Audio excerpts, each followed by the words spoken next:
I didn't like working with him, man.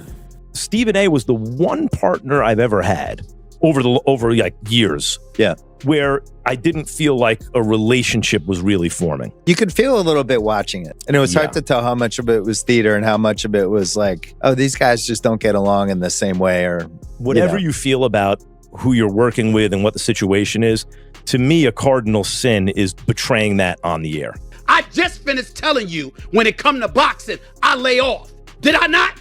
I did say that. Every time you open your mouth about basketball, it's clear this ain't your expertise. Imagine cashing in millions just to get roasted on live TV every single day. That was Max Kellerman's reality at ESPN. And when he finally opened up about what really went down behind the cameras, things got way darker than anyone expected. His sit-down with Bill Simmons didn't just spill tea. It blew the lid off the entire machine running sports media today.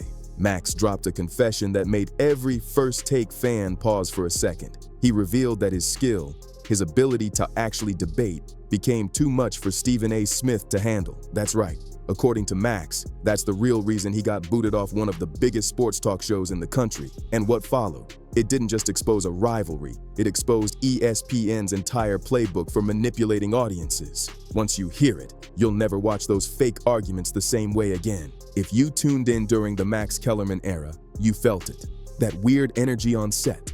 The chemistry between Max and Stephen A. always seemed off, awkward even. You could see it in the side eyes, the fake laughs, the tension you could almost touch through the screen. And people kept wondering, was it just scripted drama for good TV? Or was there something real behind the scenes? Well, Max finally set the record straight, and his answer hit hard. He told Bill Simmons that Stephen A. Smith was the only co-host he ever worked with who never built a real bond. Imagine sitting next to someone every single day, debating, joking, fighting on camera, and still being total strangers for years. That's how cold it was behind that ESPN desk. Still, Max kept things professional. No matter how uncomfortable it got off screen, he refused to drag personal issues into the spotlight. He followed the unspoken code: keep it tight, keep it respectful, and never expose the mess. He truly believed Stephen A. lived by that same rule. It was like I was damn near doing the show by myself. If you're doing a debate show and you're a competitive person, yeah, why would you want me as a partner? That's bad. You want to go 15 rounds every day with Muhammad Kellerman? That's just bad. You know, it's embarrassing. But that belief turned out to be his biggest mistake, because the moment Max left First Take, Stephen A. hit the mic and went on a full-blown podcast parade, bragging about how much better the show became without him. The betrayal wasn't just loud, it was public. And it said everything Max never would. Stephen A. Smith didn't hold back for a single second. He hit every podcast, every radio spot, and every interview, claiming he carried First Take on his back the whole time. He painted Max Kellerman like some dead weight, a sidekick who just showed up to talk nonsense while he did all the heavy lifting. The disrespect was unreal. Max had to sit there and watch as his former co-host aired him out publicly, breaking every silent rule in the game. In TV, what happens behind the cameras stays there. That's loyalty. But Stephen A. tossed that rule straight out the window just to boost his own image. That's when Max finally snapped and decided it was time to set the record straight. When he sat down with Bill Simmons, Max didn't dodge or sugarcoat anything. He made it clear, when someone talks to you off the record, it stays there. You shouldn't need a top secret label to understand that. It's common respect between co-workers. You don't go spilling private convos to the press, and you definitely don't throw your former partner under the bus just to make yourself look like the hero. And that's exactly what Stephen A. did. So Max decided to break his silence. And when he did, he dropped one of the coldest analogies you'll ever hear. He compared working with Stephen A. to fighting Bud Crawford, one of the best boxers on the planet, for 15 rounds every day while everyone watched. Imagine getting pummeled on purpose just so the audience can cheer for your opponent. Eventually, anyone would say, "Nah, I'm done with that." That's what happened with Stephen A. He got tired of actually having to debate someone who could challenge him. Max could argue anything. He came with stats, history, logic, the full arsenal. Every debate was a war, and Stephen A. had to sweat for every win. That kind of pressure gets tiring when your ego's in the mix. So instead of matching Max's energy, Stephen A. went hunting for easier matchups, people he could dominate on camera without breaking a sweat. I didn't like working with him, man. It's not like anyone said to me, "Hey, this is top secret, don't repeat this." But I think there's a general understanding that if someone's talking to you in private, it's a private conversation.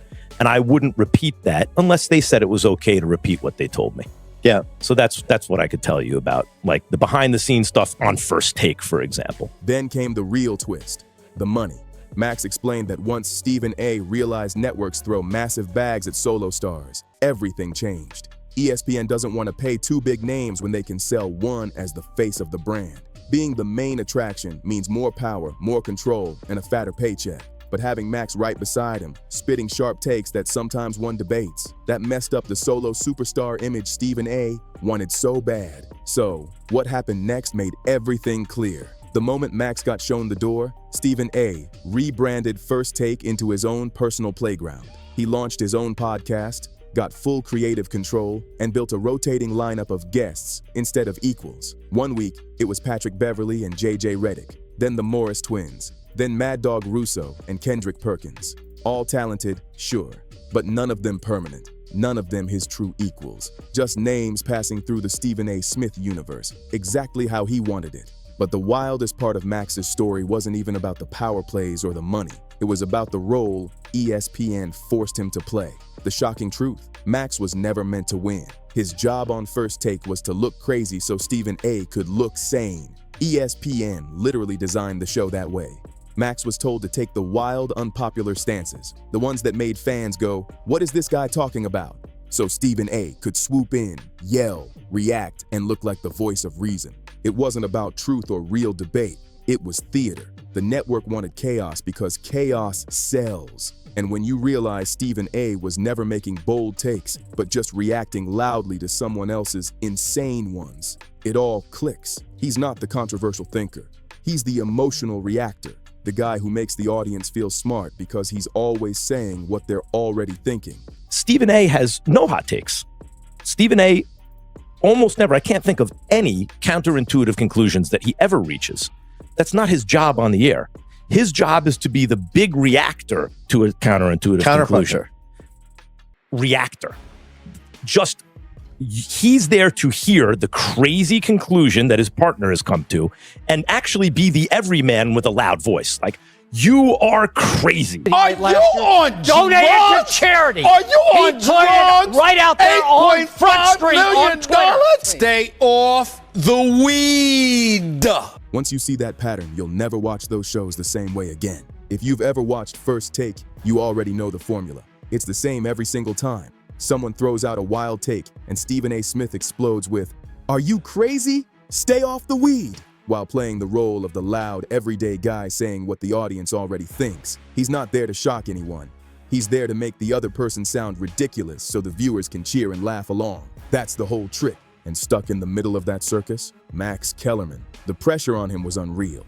Every single day he had to find some off-the-wall take, something that sounded outrageous but could still be defended logically. It didn't matter what the topic was. He had to dig deep and twist it just enough to spark an argument. That's the only way the show worked. Behind the scenes, the process was as wild as the debates themselves. Max revealed that producers would take any simple sports story and dig until they found something the two hosts could disagree on. He explained it perfectly. If everyone agrees Patrick Mahomes is great, that's boring TV. So they'd break it down further. What makes him great? What doesn't he do well? Then they'd dig again. Who's the most important player on his team besides the superstar?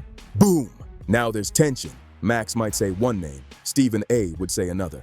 And suddenly, you've got a heated debate. Take something like Draymond Green being the second most important player on the Warriors. It sounds ridiculous at first, right? But it gets fans riled up, starts comment wars online, and gives Stephen A. the perfect setup to shout and put Max in his place. That's the entertainment blueprint ESPN perfected. But here's the twist. Max actually had to believe the stuff he said, at least a little. He couldn't just make up nonsense. He had to find a real, defendable argument that just sounded insane to most people. That meant he was constantly battling himself, digging through his own thoughts, looking for that one idea that was both real and controversial enough to go viral. That kind of mental grind doesn't stop when the cameras do. There's a lot of pressure on his partner to come up with a counterintuitive conclusion about everything. Now, how do you do that? You know, what you do is you take a topic, and a good producer will start to drill down on the topic and say, okay, so you agree about this. So Mahomes is a great quarterback, but what does he do well and what does he not? And you keep going down until until you get a divergent opinion. Well, actually, I think he is good at this. No, I think he's good. No, actually, the most important player on that, we both think this is going to win. This team's going to win the championship. We both think this is why. Drill down. But no, actually, the key player is, other than the superstar, is this guy. No, it's that guy. Actually, Draymond Green is the second most important player on the Warriors. But there was a lot of pressure on that show. Like Stephen A's opinion will not diverge into counterintuitive almost ever. So his big take will be, but he'll deliver it theatrically, is Steph Curry is the greatest shooter that God ever created. Who does not know this? Yeah. Everyone knows this. So the difficulty with me on that show was it was a lot of work to keep digging until I said the thing that I believed that would also get a reaction. Is Kawhi actually a better player under pressure than the great Kobe Bean Bryant? Yes, he is. No one had more heart than Kobe. So there was pressure on that show for me to keep digging until you hear something you think is crazy. Meanwhile, Stephen A's takes were always safe. Stuff like, Steph Curry is the greatest shooter God ever created. Everyone already agrees with that. It's obvious. But when he screams it at the top of his lungs with drama and fire, it sounds like some groundbreaking insight. The crowd eats it up because it feels powerful, even if it's just basic truth said louder than everyone else. That's the genius of the formula. Stephen A never has to risk looking wrong. He just reacts loudly and lets Max take the hits. Every single day, Max had to walk into that studio knowing he'd be the one saying the crazy thing that fans would roast online for weeks. He'd call Kawhi Leonard better under pressure than Kobe Bryant and watch the internet explode. He'd predict Tom Brady was about to fall off a cliff, only to see Brady win more Super Bowls afterward. And who could forget the infamous, "If the fate of the universe is on the line, I'm taking Iguodala" line. That clip went viral instantly. Everyone mocked him for years. Now it all makes sense. Max wasn't losing his mind. He was doing his job. ESPN needed a villain, someone to make the show explode with emotion. And Max played that part, whether he liked it or not. He was the setup so Stephen A could always look like the hero. But here's where the machine broke down. Max Kellerman isn't built like Skip Bayless. Skip lives for that drama. He loves being the villain, the guy everyone boos, the guy saying wild stuff just to get attention. That's his whole personality. Max, though, he's analytical. He wants real debates, real breakdowns, longer convos that actually make sense. And that's exactly why the system started to crack. Because the one man they cast as the crazy one wasn't crazy at all. That's what Max always wanted. Real, thoughtful conversation. He was never built to play the loud, over-the-top character ESPN tried to turn him into. And that's exactly where the tension started boiling. Stephen A could feel that Max wasn't comfortable pretending to be the crazy hot take guy. He could tell Max didn't love the fake drama, the shouting matches, or the scripted chaos. And once your co-host stops buying into the formula, the whole act starts to fall apart. And audiences pick up on that instantly. So Stephen A made his move. He cut Max loose and surrounded himself with people who naturally bring chaos to the table. Guys like Mad Dog Russo, the man's basically a walking rant, or Kendrick Perkins, who drops quotes that make NBA fans explode online. These personalities don't have to fake it or force it. Controversy just flows out of them. They fit perfectly into the first take mold. Wild opinions, instant reactions, viral moments, all while making Stephen A look sharp without him even breaking a sweat. Looking back, it's obvious that Max and Stephen A were never meant to last as a duo. They wanted completely different things. Max wanted to be respected as a true analyst, someone who breaks things down with logic, not volume. Stephen A, he wanted to be a showman, the face of an empire built on outrage and entertainment. And when those two visions collide, one of them has to go. Max was never going to be happy pretending to be clueless just to make someone else look smarter. And Stephen A was never going to share the spotlight with someone who could outshine him. That's just not how stars operate. Could Stephen A have handled things better? Absolutely. Publicly trashing Max after he left was cold and unnecessary. It showed more ego than class. But from a pure business angle, Stephen A played it perfectly. He became one of the highest paid figures in sports media, got total creative control, and turned his name into a brand that prints money. Meanwhile, Max is still doing his thing. Respected, thoughtful, and independent, but nowhere near the fame or fortune level of Stephen A. That alone proves Stephen A's strategy worked, even if it wasn't pretty to watch. But the real story here isn't about two TV hosts beefing, it's about the game itself.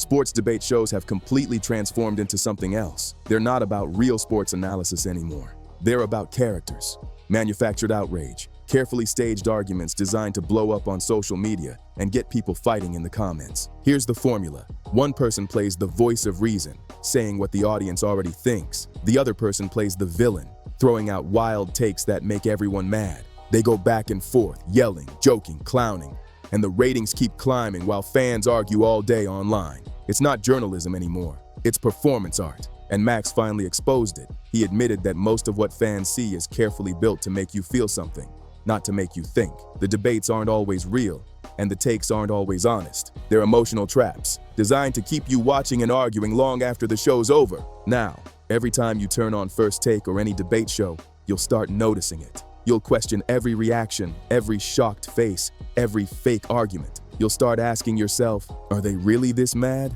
Or is it all part of the act? And that's exactly why so many people in sports media wish Max had just stayed quiet. But he didn't. He spoke up. He told the truth about how the machine really works. And now the curtain's been pulled back for good. So what do you think? Does knowing the truth change how you watch these shows? Or do you just sit back and enjoy the chaos anyway? Drop your thoughts below, hit that like button, share this with someone who watches First Take every morning, and don't forget to subscribe. See you on the next one.